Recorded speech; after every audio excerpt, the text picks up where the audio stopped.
Jenë shumë mirë që vetoni tash ka fillu të njetë kështu pak ma i barabartë dhe po kërkon debat me mu, edhe njëm shumë i gatshëm të dalë në debat me vetonin. Në të kalumen kërkoj ke debat me Albin Kurtin. Shembull, në kujtohet në 2 ministritin, kërkoj ke debat pa tjetër me Albin Kurtin dhe mu nuk më vrejke asku në radarin e ti politik. Tash po këngull për debatin me mu, edhe njëm shumë i lumtun me pas mundësin me debatu. Po e rikujtoj edhe vetonit edhe për krasve të ti.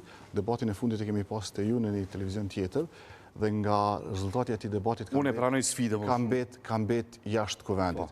Tash nëse është gati, unë jam shumë gati për debat, po e paralajmëroj që duhet tjetë gati edhe të tregoj disa gjanat cilat neve na interesojnë shumë. E një si është transparente të E para duhet me tregu se pse ju është përmend emni në një bised telefonike nga zoti Sheholli, i arrestuar si dyshimt për shpionazh. Kjo është një obligim për qytetarët tonë, cilët janë shumë të ndihshëm në këtë temë, pse është dashur të përmendet emri i vetonit në atë telefonat.